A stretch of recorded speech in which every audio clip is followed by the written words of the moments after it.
Welcome बच्चों, in this session we will discuss about the energy stored in a capacitor.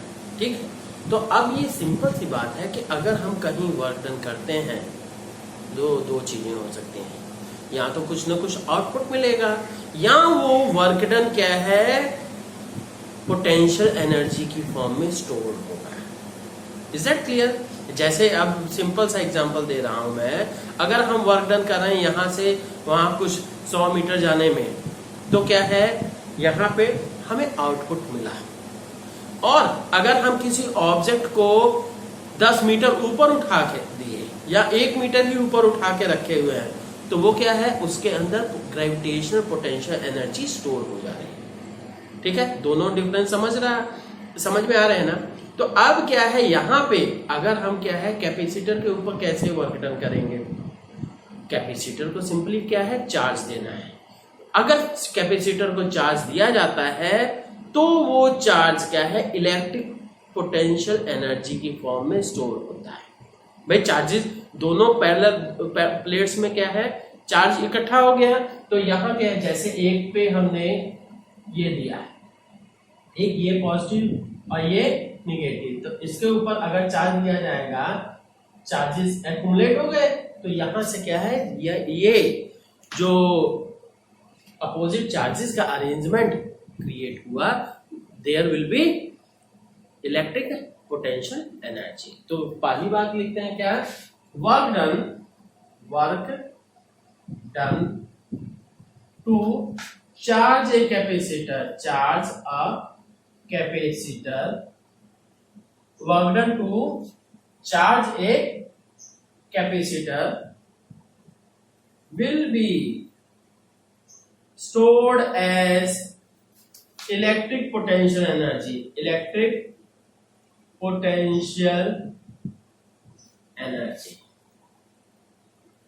ठीक, electric potential energy की form में ये save होता है, स्टोर हो जाएगा। ठीक, अब देखते हैं जी, अब बच्चों देखते हैं कि मान लीजिए कि ये आपका कैपेसिटर है, ठीक है, ये आपने बैटरी कनेक्ट कर दी और यहां पे हम की भी लगा देते हैं। ठीक, अगर क्या है की ओपन है, ठीक है, अगर की ओपन है मतलब कनेक्शन सर्किट इनकम्प्लीट है, तो इसके ऊपर क्या है कोई चार्ज नहीं रहेगा ना ही पोटेंशियल रहेगा। जैसे इनिशियली क्या होगा व्हेन की क्या है ओपन, ठीक, Q will be equals to 0, V will be equals to 0।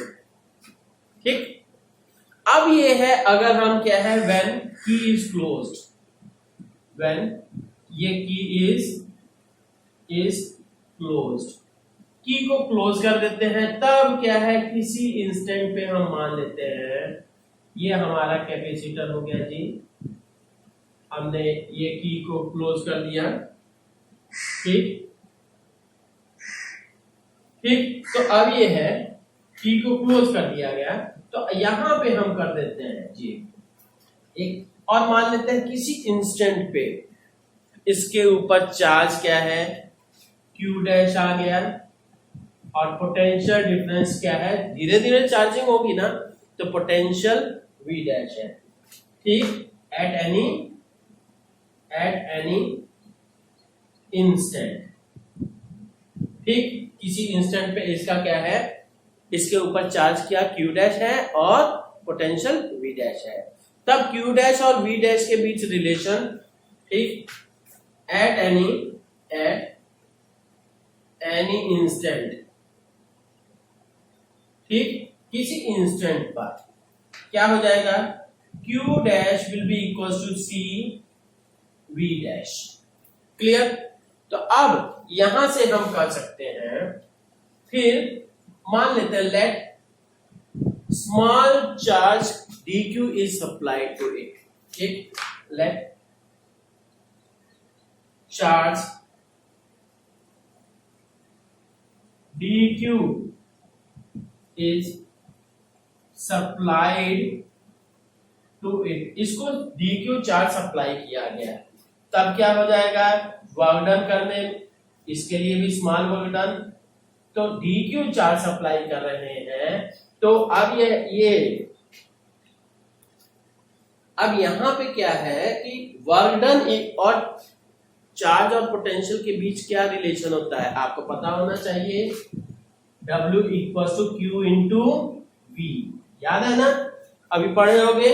तो इसलिए क्या है, यहाँ पे कितना इंस्टेंट पे चार्ज है, यहाँ पे क्या हो जाएगा, ये पोटेंशियल के स्थान पे V डैश और फिर dq।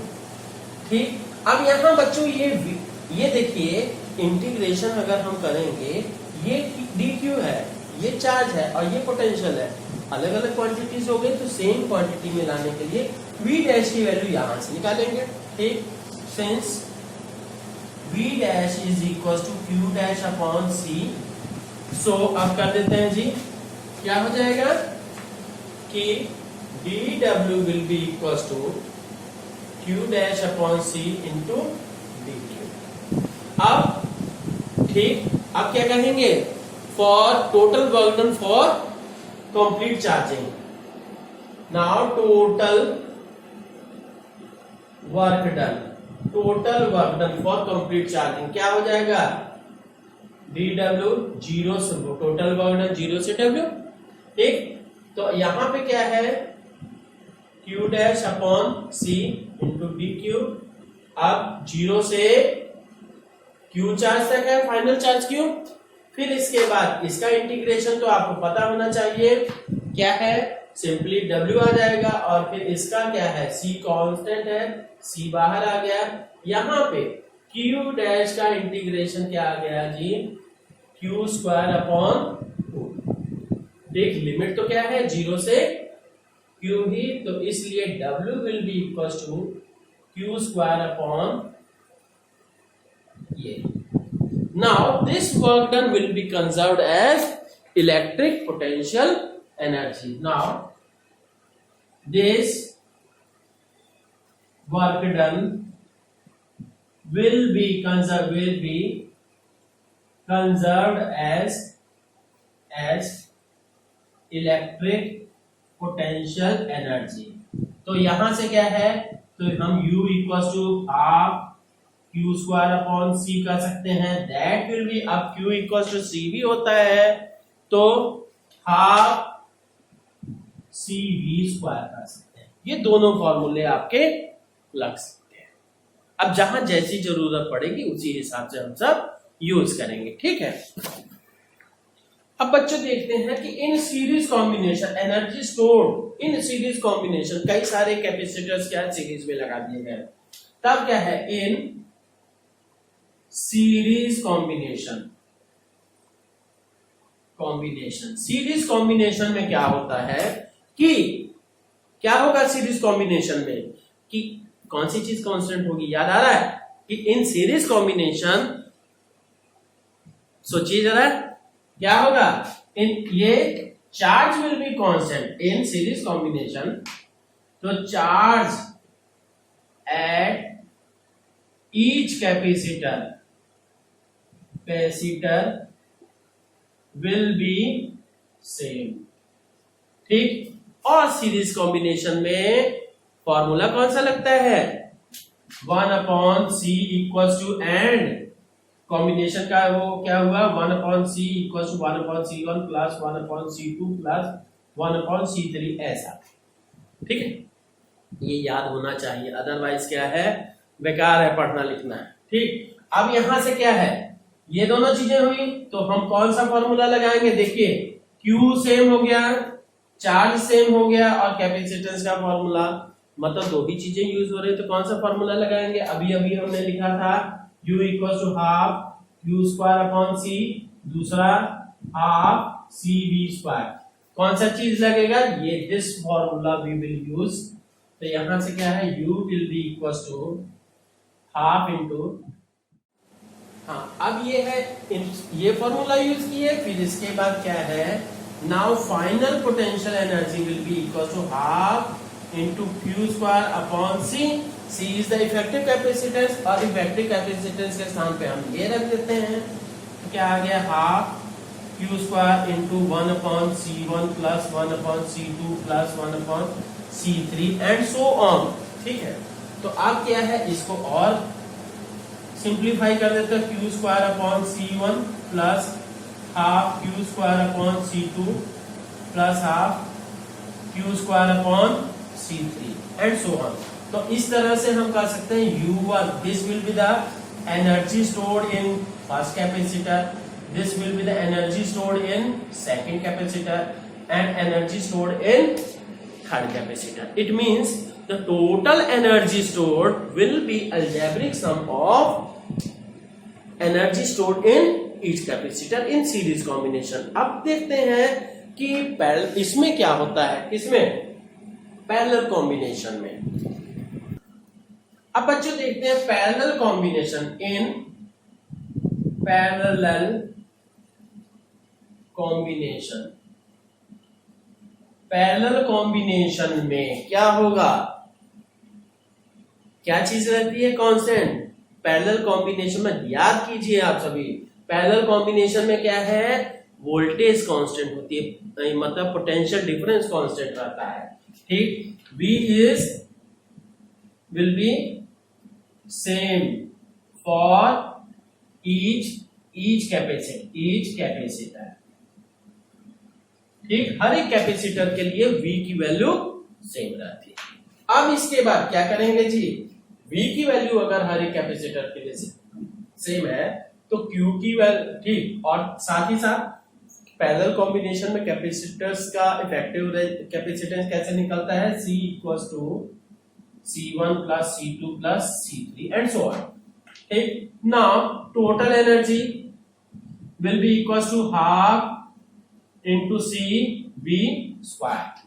तो C के स्थान पे हमने क्या है, ये फॉर्मूला ये रख दिया है ना हर एक के लिए। तो यहाँ पे क्या, C1 plus C2 plus C3 V square. तो यहां से क्या हो जाएगा, half C1 V square plus half C2 V square plus half C3 V square. अब ये है, इसी को हम कह सकते हैं C1 V स्क्वायर, मतलब this is the U1 plus this is the energy stored in second capacitor, this is the energy stored in first and third. So you can say in series as well as in parallel या mixed grouping में सभी में क्या होगा कि total energy stored will be equal to algebraic sum of energy stored in each capacitor. Total energy stored in any combination of capacitors will be equal to the algebraic sum of energy stored in each, हर एक में। ठीक है, तो ये चीज आई। अब बच्चों एक छोटा सा मैं क्वेश्चन पूछता हूं, अगर यही हम कहें रेजिस्टेंसेस के केस में, रेजिस्टेंसेस में अगर करंट दिया जाता है तो क्या इलेक्ट्रिक पोटेंशियल एनर्जी सेव होती है, दैट वर्क डन किसी एनर्जी की फॉर्म में सेव होता है कि नहीं, ये आप सब सोचिएगा। ठीक है, ओके बच्चों, बढ़िया से पढ़िएगा। ठीक है, थैंक यू।